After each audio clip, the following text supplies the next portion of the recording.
we kind of cute with the braids. We kind of cute. Anyway.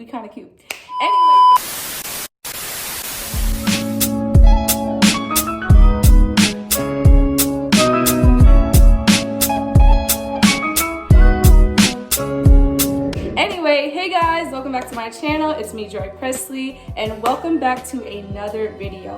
Now, as you guys can see by the title, today we are talking about the Acft, because let me tell you, so many things have changed, and oh my gosh, it's been such a minute since I've done one of these sit down, talk down videos. So I cannot wait to get started, and let's dive right in.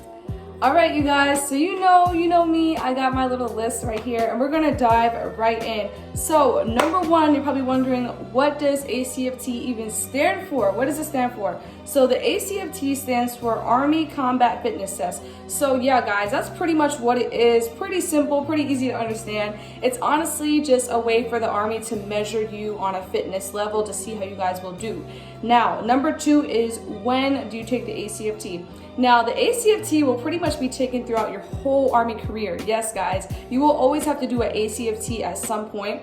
However, in basic training, AIT, those are the probably like most crucial moments that you guys will really have to focus on getting a good score, because that is like the beginning of your Army chapter. You want to make sure that you're definitely acing the Acft in basic training and AIT, because you're kind of like a new fish in a big pond, and you really want to make a good impression and pass. And we are going to talk about passing, failing, and all that other good stuff.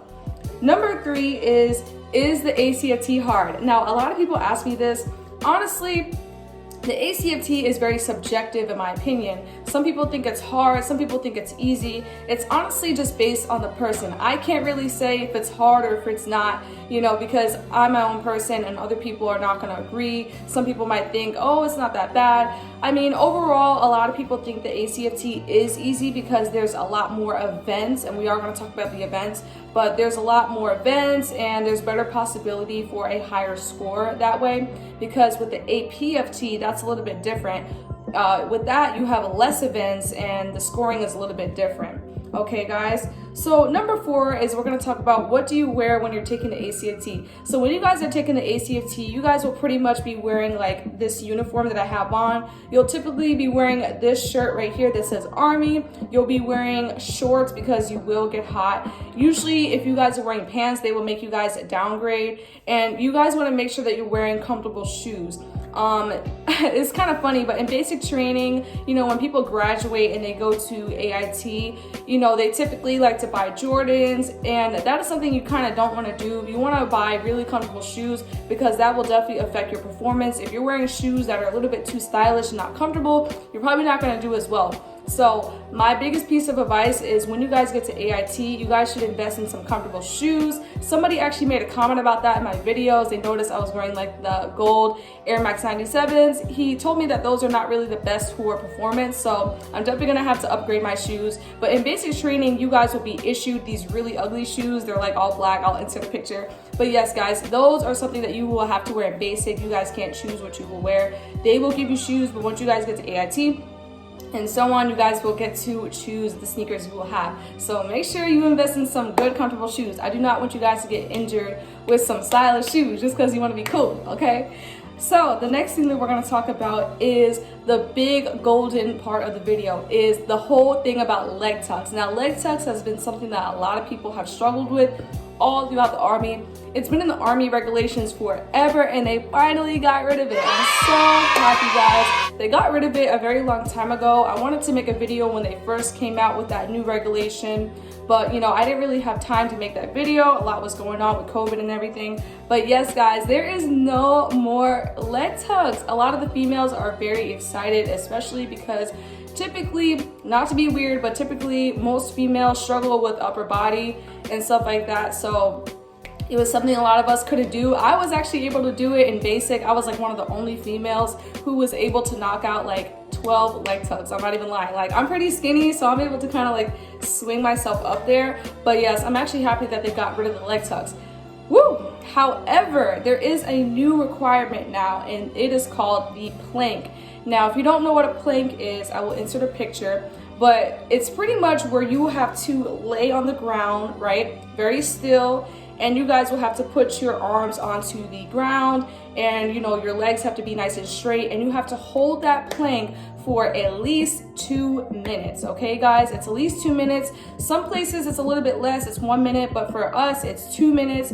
And honestly, the plank is really no better than the leg tuck, but it is a little bit easier because you don't have to swing your legs up. I mean, me personally, I would rather do the leg tuck, but I mean, you know, you can't win. Some people are gonna wanna do the plank, some people are gonna wanna do the leg tuck, but they got rid of the leg tuck, so now it's just the plank, okay guys?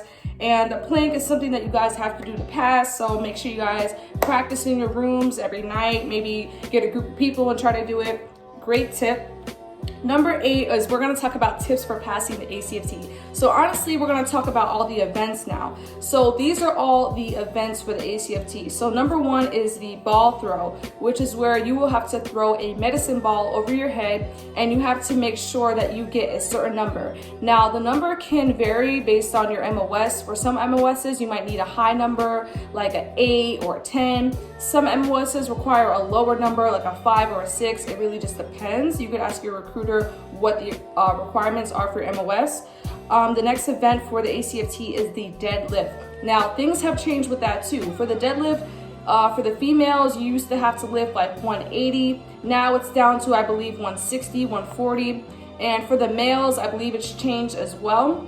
If you guys are more interested on the numbers, you guys can head over to the Go Army website. That has a ton of paragraphs to read. If you guys don't want to hear me read all those, you guys can go on there. But yes guys, now the ACFT is based on weight, age, and height, okay? So those are some of the new things about the ACFT now. It used to be based on just one thing, but now it's based on age, height, and weight, okay? The next thing you have to do is the T push-up. Now the T push-up is where you go like this, and you do a push-up, making like a T shape. So those are pretty easy, also known as the hand release push-up. The next thing is the Fringe-Dry Carry. That event is actually pretty darn hard, guys. You have to like pull, I believe it's 90 pounds of weight, because you're trying to replicate being on the battlefield, and let's just say you had to like rescue somebody, you would have to literally pull them. So it's kind of like an exercise where you're pretending to pull a heavy weight so that if something happens in the future, you know how to, you know, get them to safety. Okay, the Fringe-Dry Carry, you have to make sure that you do that under a certain time. So they will be timing you as you're, you know, sprinting, you're dragging the weight, you're carrying the 2 kettlebells, and so on. And then the next thing is the plank, like we talked about. And the last thing that you guys will have to do is the 2-mile run. Now the 2-mile run is still the same as it's always been. You have to run 2 miles under a certain amount of time. It's usually, you have to run a 2-mile under, I believe, 20 minutes or 23. You have to get below the 23. My rule of thumb is to train yourself or train your body to get at least 16 minutes. Try to get at least 16 and below, or 17 and below. If you get above 17, you're kind of putting yourself in a place where you know you're not gonna really pass. So train your body to run in at least 16 or 17 minutes. Then get all the information from the Go Army website, because things are constantly changing every day in the Army. And that is pretty much the end of the video, guys. I did not want to make this too long, but those are all my tips and tricks for the ACFT. You guys can definitely do it. A lot of people didn't believe in this girl. When I was in basic, everybody thought I was gonna fail because I was the skinniest, but I prevailed and I succeeded, and it's honestly amazing. It feels great to, you know, just be a great person and to succeed and all that blah blah blah, all that stuff. But yeah guys, honestly, for the ACFT, you want to make sure that you're eating right, drinking lots of water, exercising in the bay with your friends, and honestly just having fun. It's honestly about a team effort. You might start off a little bit weak, but you will progressively get better. And that is all for this video, guys. I love you all so much. Leave your questions down below. I will see you next time. Peace.